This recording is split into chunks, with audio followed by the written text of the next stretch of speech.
'Tis the season to shine with H&M. Discover the holiday collection and find fashionable pieces for your wardrobe or for under the tree. Get inspired and dazzle with this year's glam. From tuxedo styles, bow detailed pieces, impressive prints, and more. From unforgettable looks to unforgettable gifts. With fashion finds to home decor, find it all at H&M. Treat your loved ones and yourself this season. Shop in-store or at hm.com. Welcome to the Human Capital Innovations Podcast, your go-to source for personal, professional, and organizational growth and development. We hope you tune in often for all things people management, organizational development and change, organizational leadership, and social impact related. Maximize your personal and organizational potential with Human Capital Innovations Podcast.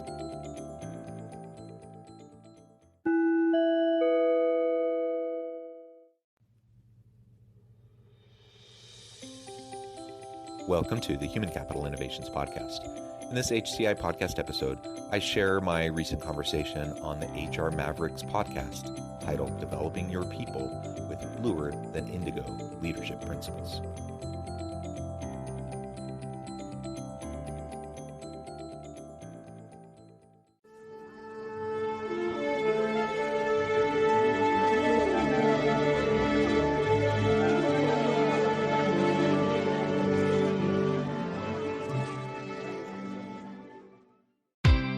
Welcome to the next episode of HR Mavericks. I'm your host, Garrett Justice, and today I am joined by a very special guest.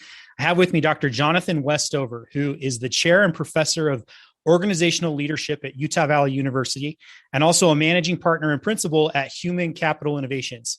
Dr. Westover, how are you doing today? I am great. Thank you so much for the invitation to join you, and I'm excited to have a nice conversation with you. Well, thank you for taking the time to join. I'm excited to dive into our topic today and to learn a little bit more about this new book that you have coming out here soon, right? Yeah, so I just released actually about 3 weeks ago, maybe 2 weeks ago. Excellent. My new book, Bluer Than Indigo Leadership. And so we're going to have a chance to chat about that. I'm also excited just to share a little bit with your listeners, with your audience about some of the cool things that we're doing in the HR program at Utah Valley University, as well as, what I'm doing in my consulting firm, Human Capital Innovations. I love it. Well, I'm excited to dive in, but again, we like to start each of these with just a little bit more background and context for our guests so that our listeners have that context as we go through the conversation. So tell us a little bit more about your career and what your company does and what your role is there at Utah Valley University. Yeah. So it's interesting. I'm one that had a meandering path, as actually many do in HR. I was, as an undergrad student, I switched majors a whole bunch of times, started in math actually, and then business, accounting. And then eventually I landed in sociology. The reason for that was I was an accounting major at BYU at the time. And as many people listening probably know, BYU has an excellent accounting program, nationally recognized. I was good at it. So I figured, hey, I should do it. It'll be a good career. The problem was I didn't really like it. And so I had a hard time envisioning doing that for the rest of my life. And then I just happened into an internship that changed the trajectory of my career. I had served an LDS mission in South Korea. And so when I had returned to BYU, as an undergrad student, I was minoring in Korean. And one day my Korean professor just walked in, the room at the start of class and said, "Hey, I have a contact. They're looking for an intern to go back to Korea this summer. Who would like to go?" And I didn't know what the company was. I didn't know what I'd be doing, but I was just like, yeah, I would love to go. And so, that was it. That was all I had to do. And then all of a sudden I'm off to South Korea again for the summer. And it just so happened that I landed in the corporate human resource and organizational development office for LG Electronics in South Korea. Just a complete coincidence. But in landing there, I then spent the summer back in a country I loved, with a diverse culture and language, and I'll get more into that when we talk about the book. And I had my eyes opened to this whole additional scope and range of types of things that I could be doing in my professional life. And so when I got back from that internship and, back into accounting classes that fall semester it didn't take me long to realize my heart wasn't in it. I really liked the HR, the OD, the training stuff. Mm-hmm. And so I went and talked to professors and I said, how do I do HR? At the time, BYU didn't have an HR program. They do now, but they didn't then. And so I had multiple professors say, just go do a social science, go do psychology, sociology. So that's what I did. I switched one more time. I went to sociology. I graduated with a minor in business in Korean. And then eventually, I went on for my master's where I did at BYU, and I did my emphasis in human resource management.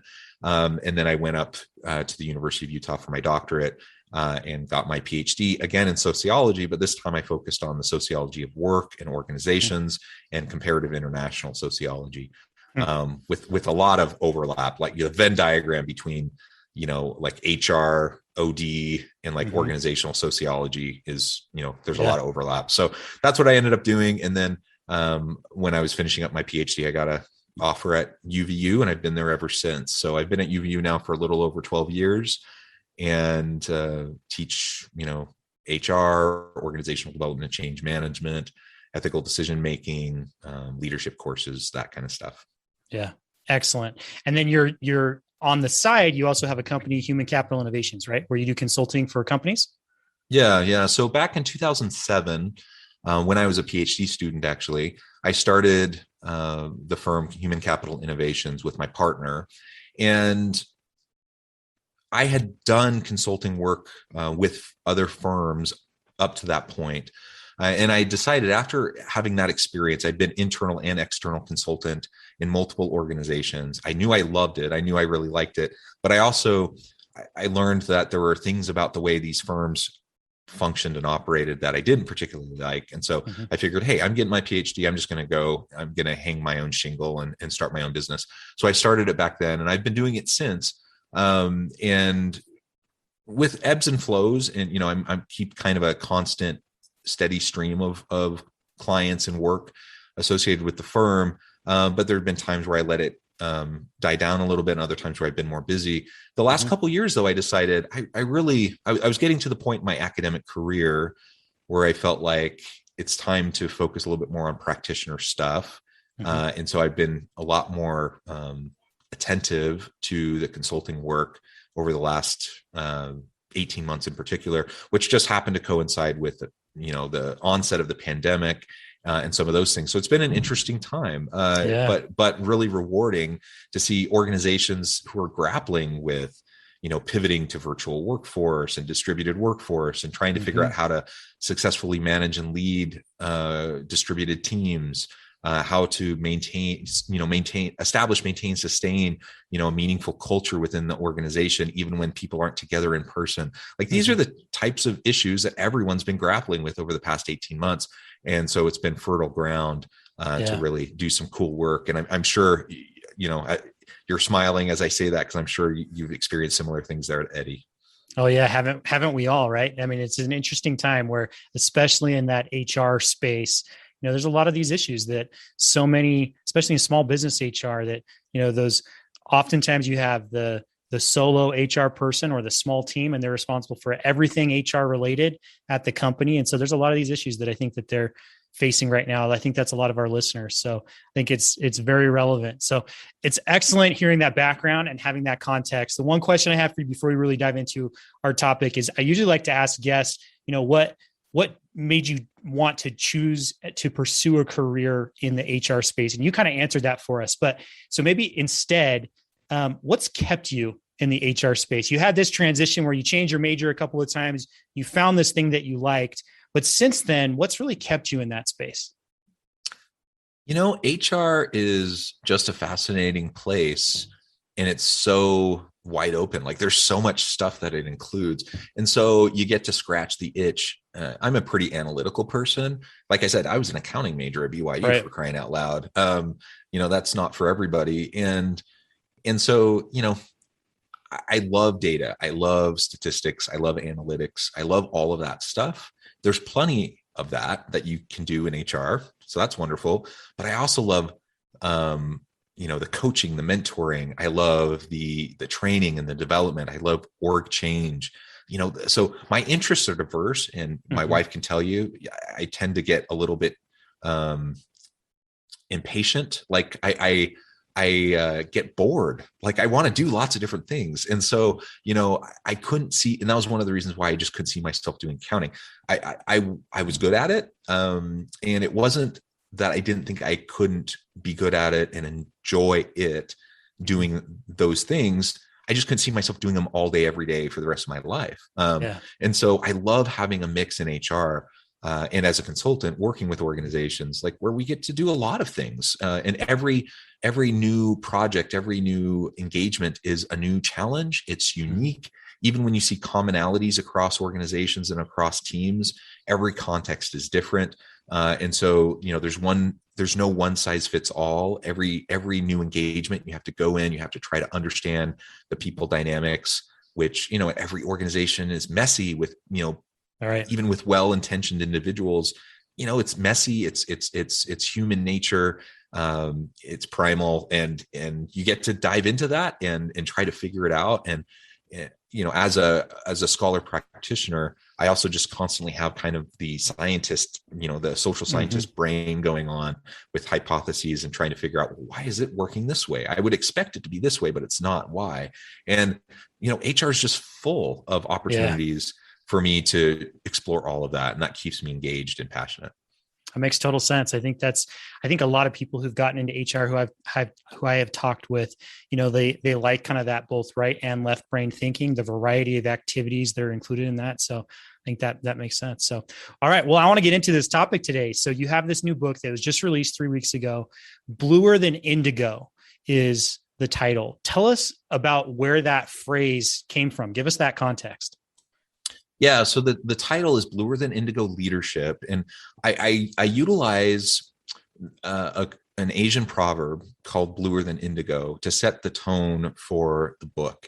The entire book is not about that one proverb, but it does lay the foundation. And then I go throughout and share a bunch of different leadership principles in a hope to help the reader kind of go on an individual journey of self-discovery to try to determine and understand their own personal leadership style and approach.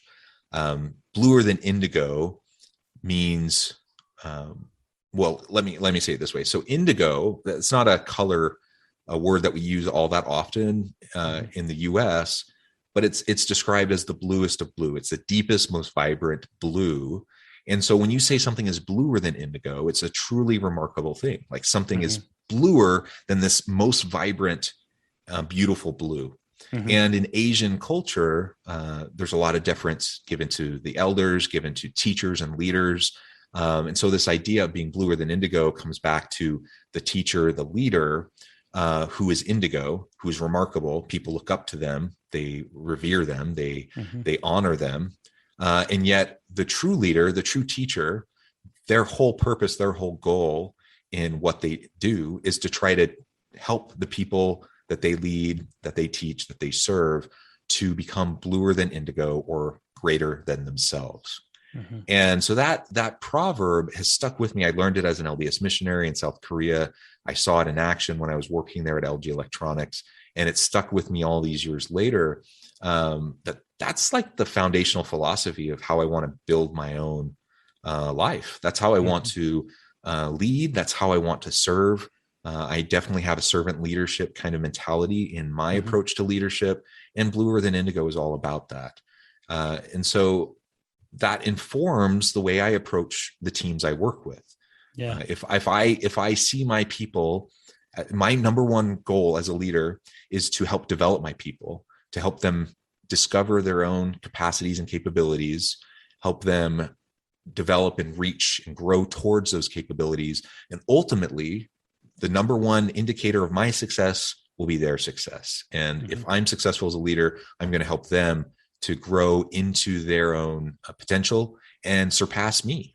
And that means I'm also secure enough in myself that I don't need to position myself over them. It's not about me. It's not about my ego. It's not about me trying to have power and control. It's not about me trying to, keep them in their place. These are the types of things we often see in corporate America. We often see in many organizations, many leaders who simply, I view it as insecurity. They're insecure. They feel like they have to position themselves above other people, talk down to other people, condescend to other people, all because they're insecure in themselves and they're worried about losing power and control. Yeah. Bluer than Indigo leadership is completely the opposite of that. It's me recognizing the need to focus first and foremost on developing others. And as I do that, of course, I develop myself. I grow into my capacities and capabilities better because that's my focus. And then everyone thrives. I thrive as a leader. My team thrives as a team. Individuals on my team thrive. They grow, they develop, they grow into their careers. And then we also have people who can take over and be the next generation of leaders when the time comes. I love that. I think that analogy is so powerful. And so I love that concept of bluer than indigo, and that's kind of the foundation for this book. And man, the concept there just resonates with me so much. I'm just thinking back on so many conversations I've had with people who I've worked with in the past, new managers on my team who were just starting to manage people for the first time. And I think one of the biggest secrets to management and leadership was when you're first starting out managing someone for the first time, you think you have to know their job better than them, right? And the big secret is you don't. And the best leaders know that they want to hire people who are better than them in many ways, right? And that's how you get the most out of the team. And that's how you become, one of the most effective leaders. So that just really resonates with me. For sure. So tell us a little bit more about the inspiration for this book. I love the analogy there that it's the foundation of this, but why did you feel like you needed to write this book now? Yeah, I think generally speaking, this book, as well as its predecessor, I published another book back in November of 2020 called The Alchemy of Truly Remarkable Leadership. So this is it's a standalone, it's its own thing, but it's a companion book to the Alchemy book as well. And in both cases, I made a very conscious choice that I wanted to start focusing my writing on a practitioner audience. I'm in academia. I've been doing research for years. I've published 80 something academic articles. I've published academic books, but that's a fundamentally different kind of an audience that you're focusing on when you're writing for other academics. And frankly, the reach is limited. So if I have a really impactful journal article in an academic journal, it might get cited, a few hundred times and read by maybe hundreds or thousands of other academics. And that's a really impactful article. Mm-hmm. And I don't want to take away from that. And the work of social scientists and other scientists and building the wall of scientific knowledge, all of that's super important. I'm a believer in the academic endeavor, but I also have this real recognition that, I'll spend hundreds, maybe thousands of hours on a research project, publish it. And then, hundreds, maybe thousands of people will end up reading it. But that's a pretty limited scope. And most of those people aren't leading people like they're other academics. Right. And so if I, the thought was, how do I be more impactful? How do I translate the principles that I've found hold true in the research that I've done, but share it in a way that's more digestible and consumable to the average individual and the average leader, the average manager in an organization.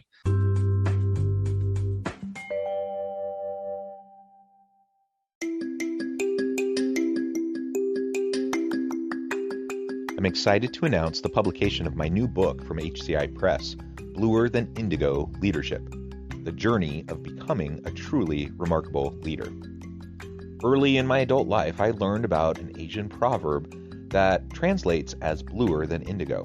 If you think about the color indigo, it is a brilliant, deep, and vibrant blue, what some would call the bluest of blues. To have something that is bluer than indigo is rare and truly remarkable. Contrary to popular myth, there is no one-size-fits-all or cookie-cutter approach to effective leadership. There's no silver bullet, no secret sauce, no go-to model that will solve all of our problems. The truth is, great leaders have all had their unique strengths and flaws, and have all had to discover and then pave their own distinctive path in their life's journey to fulfill their leadership potential. Bluer Than Indigo Leadership will help you discover your own path and explore those ordinary, everyday actions that will help you respond to an uncertain future and produce extraordinary results for individuals, teams, and organizations.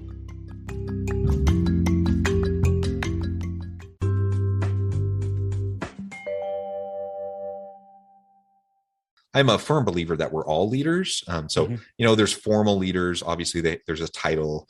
They have people reporting to them. Obviously, there's formal leaders within organizations, formal managers. But we all have leadership roles in our lives. And we all have an opportunity to develop those leadership skills. I'm a firm believer in that. And so I just wanted to write something that would be a little bit more accessible. And, if you pick up either the Alchemy book or the Bluer Than Indigo leadership book, I think you'll find, that both are written that way. Pretty concise, short chapters with lots of examples, grounded in research with citations, but largely a pretty quick read. And at the end of each chapter, there's summary notes. There's also, key takeaways and application questions for leaders to self-reflect and to really think about what they're doing in relation to the principles that they just read about, and then an opportunity for them to set goals. And so it's actually, both books are actually almost as much of a workbook as they are, a traditional kind of a read for a leader.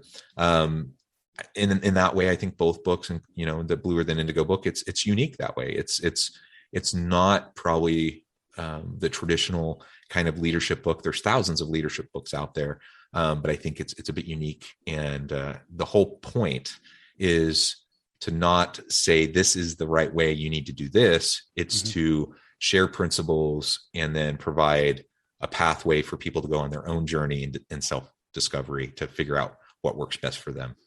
I love it, man. You're getting me excited to go and read this book now. I'm pretty sure you might have a background in sales here too. Maybe it's not just HR, because you're selling it pretty well. I'm excited to jump in and read it. So I want to cut to the heart of this right now. So what are some of the principles that are talked about in this book? What makes the best leaders effective and successful? What makes them bluer than indigo? Yeah, it's a really important point. So I talk in the book about things like openness and transparency. I talk about building trust within your team and within your organization. I talk about a variety of different principles of highly impactful leadership. So what we do, all of us have to choose. We all have our own personal, we have our own individual personalities. We have our own personal style. We have our own comfort level. Some of us are more introverts or extroverts, et cetera, right? There's all these different ways that influence how we might be most comfortable in our own skin coming forward as leaders. And so part of it is just like really recognizing and understanding, being very real about who we are and not trying to be something we're not. So be genuine and authentic to yourself, develop yourself around these core capability areas. Everyone wants openness and transparency. Everyone wants trust, relationships. Everyone wants you to create a psychologically safe environment where people can speak up. Nobody wants command and control. Nobody wants micromanaging. So we go through a lot of those types of principles in the book just to help people, consider and think about it. The reality is most people who find themselves in leadership roles in organizations do find themselves there because they were really good at whatever job they were in previously, right? Yeah. And so it's not necessarily because they have any background in leadership or management, or they have any particular skills or abilities in that. And so the classic example is like Michael Scott in The Office. You have, this guy who's a great salesperson, and because he was a great salesperson, he gets promoted to be office manager, and he's a bumbling idiot. He doesn't know what he's doing. And, maybe that's a little harsh to say there's a lot of bumbling idiots around out there, but it's kind of true, right? Like well-intentioned people doing the best they know how, but you can't blame them. Like they don't know what they're doing. Right. And I think the vast majority of people in formal leadership roles, they don't know. The only thing they can do is base it on what they've seen. So they base it on the leaders they've seen around them in the past, the good bosses, the bad bosses. Hopefully they've had some good examples that they can emulate, and then maybe they have a fighting chance of being a decent leader. But a lot of us have had a whole long string of bad bosses, people who are micromanagers, people who aren't empowering and who aren't building genuine relationships of trust and mutual accountability with their team. And so despite our best intentions, when we have no background, no training, we have nothing to base our leadership approach on other than these bad examples, guess what? We start to repeat the cycle, and we start to do those similar things. We might disrupt some things, but largely we just kind of repeat the cycle. And so I am a firm believer that everyone in any role of leadership, whether it's like you have two people reporting to you as a supervisor, all the way up to an executive level position or CEO, everyone who's working with other people and trying to influence others has the requirement to develop leadership skills and competencies if they're going to be successful in their career. And so I want to be generous with people who are trying their best and recognizing that people generally, I believe people have good intentions. I don't think most people set out to go to work to be a crummy boss who everyone hates. I think most people want to go and be effective. They just don't know how. And so the goal of this book and the Alchemy book is really just to help people walk through that process and think about it. No shame, no judgment. We're all in that same space. We're all trying to figure things out as we go. But if we're committed to growth and development, then we can become that dynamic leader. And when I say dynamic, I don't mean charismatic. Like if you have that charismatic style, that's great. But there's tons of research that shows there's no one size fits all leadership style or approach. Like you can be completely introverted and be a great, impactful leader.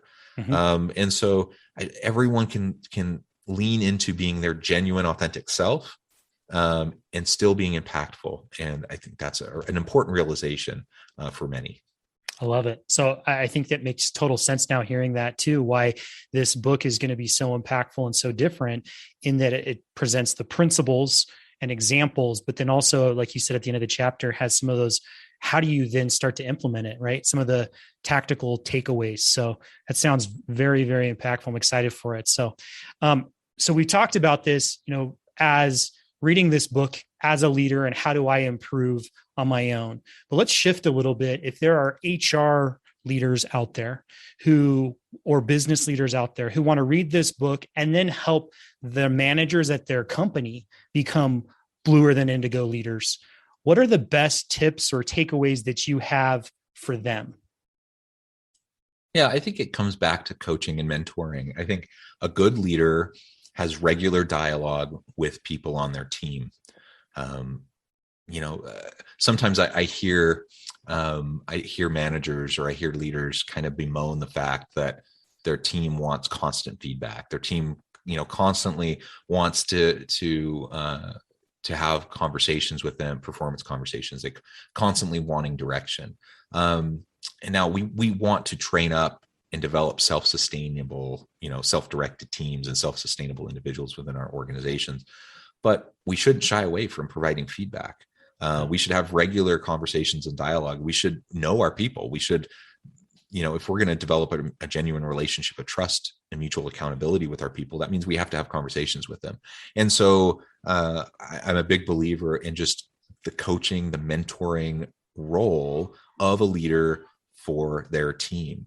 And if that's the way you're approaching this, and I'm a leader, I pick up the book or one of the thousands of other leadership books that are out there, and I'm like, oh, this is interesting. There's some good stuff here. What do I then do with it?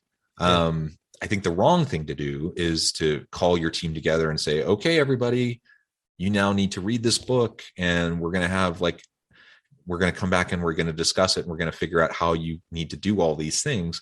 That kind of defeats the purpose, right? And you're not going to have buy-in. You're not going to have people committed to it because they just feel like they have to. And so I think just through the mentoring, through the guidance that you provide as a leader, generally speaking, you can start to demonstrate and model through your own behaviors, through your own actions, some of these principles again, recognizing, like what I said a few minutes ago, most people who end up in leadership roles have had no training. They're just going off of what they see. And so the best thing you can do is be the model of a good, effective, impactful, genuine leader for your people. Whether they ever read the book or any other book or not, at least they'll have like that good example that they can draw on and they can think about when they find themselves in the role. And then you can get a little bit more specific when you're having mentoring and coaching conversations. You can even point them to specific things in this book or other books or resources on the internet that they might find helpful to better understand a concept that you're talking about. But I definitely am not a big believer in, kind of trying to force everyone to get on board with like this one training or this one book or something. It tends to not work all that well. Yeah, I think that makes total sense. I think that resonates with many of us. I know I've seen that at organizations too. And as you're talking, I'm thinking back on previous conversations with other guests on previous podcast episodes, right? And about some of these principles. One that comes to mind is, we know, especially in the small business space, where you have that solo HR leader or a small team, there's so much work to be done by that person. And those small business HR people often end up spending all their time on the administrative work. How do I get people to sign this paperwork and this and that and whatnot? And they don't have enough time carved out for that strategic HR work, the coaching, the mentoring, helping build the culture of the team. So I would say, one of the things that comes to mind based on that previous conversation we had is you got to make sure that you can set up the right infrastructure if you are that solo HR person to automate and streamline that the administrative stuff, so you can spend more time modeling that behavior and coaching and training. And that's where you're going to see that big impact for sure. I think that's absolutely, I think that's absolutely right. And most quote unquote leaders, I say that because maybe they're functionally a leader, they have a role, they have a title, but they may not actually be leaders. Like a lot of times people who are in leadership roles are more of managers. And there is a distinction there. And I think the vast majority of people in those formal roles, despite whatever their best intentions are, they end up spending the vast majority of their time just running around like chickens with their heads cut off, trying to put out fires and just trying to deal with all these little administrative tasks that need to be accomplished for sure.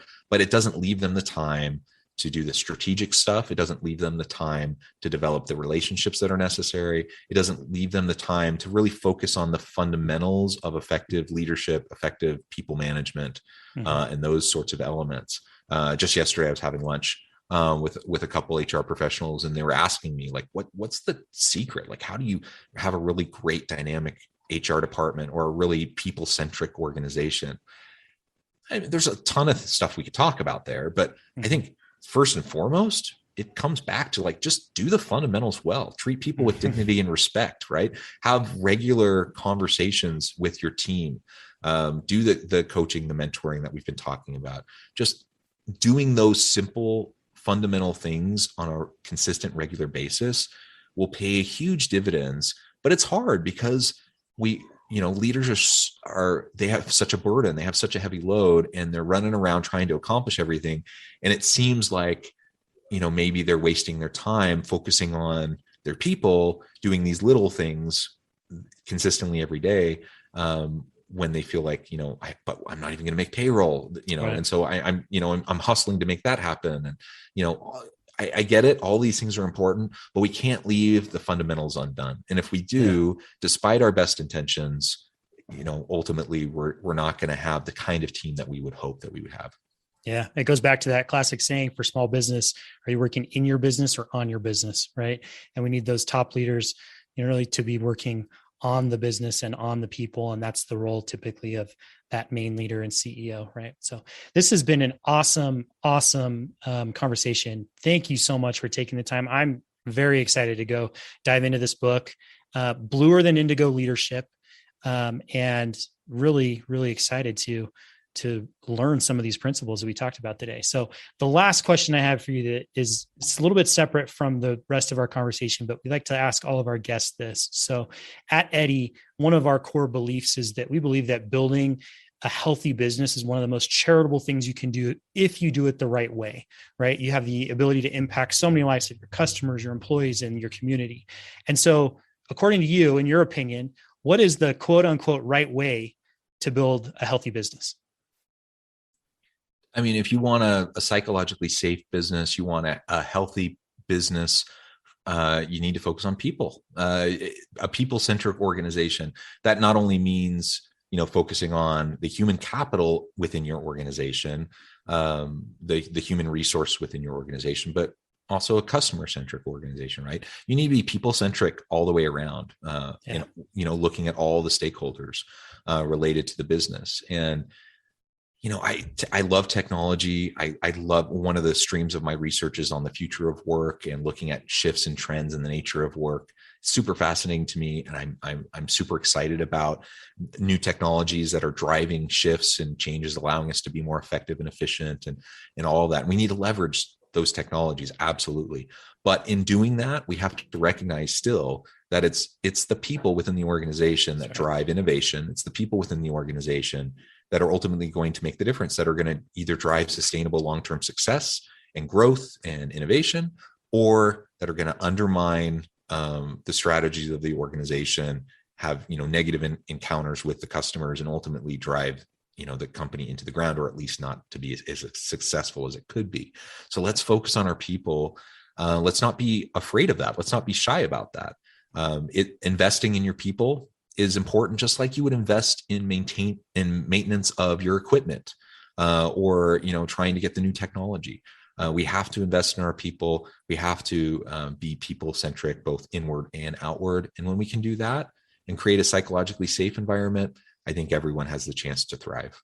Yeah, I love that. People definitely are the most important assets for, or should be for, all businesses. So love that tip. Well, Dr. Westover, this has been great. Again, what's the best way for listeners who might have additional questions and want to get in contact with you? What's the best way for them to do that? Yeah, there's several ways. I mean, the easiest way is just to connect with me on LinkedIn. If you just search up Jonathan H. Westover, I'll pop right up. I'm associated, of course, with Human Capital Innovations and with Utah Valley University. If you want to find out more about the really cool, innovative stuff we're doing in our HR program at UVU, check out our department website, give me a ring. I'd love to chat with you about it.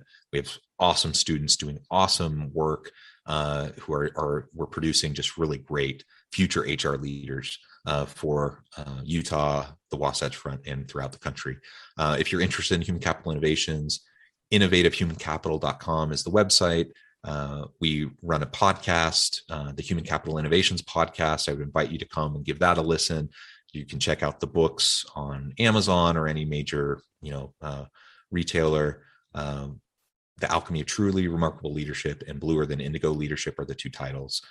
Definitely invite you to check those out. And really just don't be a stranger. Feel free to reach out, connect with me. I'd be more than happy to engage in a conversation. And this is stuff I could talk about all day long. I'm passionate about it, and I love to chat. So give me a holler. Thank you so much. We'll really appreciate it. We'll drop all of those links into the description. So if you're listening, you don't have to worry about hurrying and writing those down. Just come find the description. You'll be able to find all those links. So Dr. Westover, thank you again for taking the time. Hope you have a great rest of the day. Thank you so much. You too.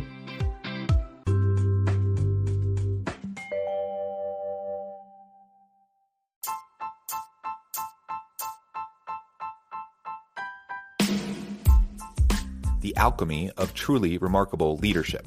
Ordinary, everyday actions that produce extraordinary results.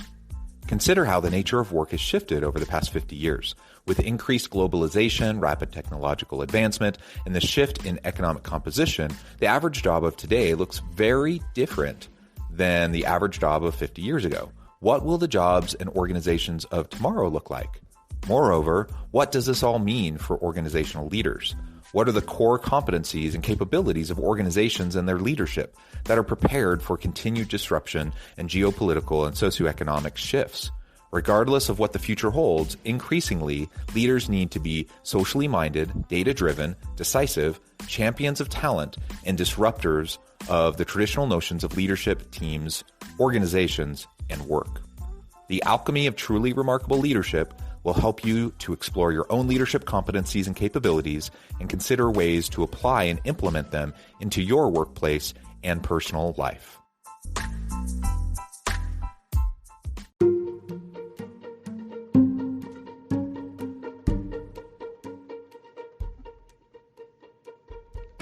check out Human Capital Innovations magazine, Human Capital Leadership.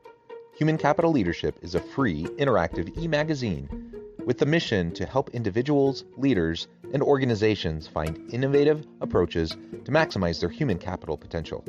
We publish issues quarterly in August, November, February, and May. Take a look at the latest issue and let us know what you think.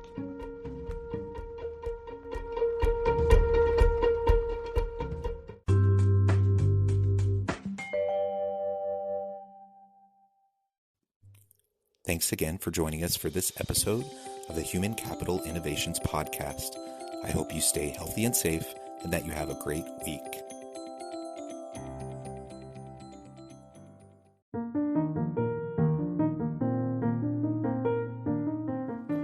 Check out our new weekly LinkedIn newsletter, Alchemizing Human Capital, exploring industry trends via original research and interviews with executives and thought leaders from across the globe. We look forward to having you join us.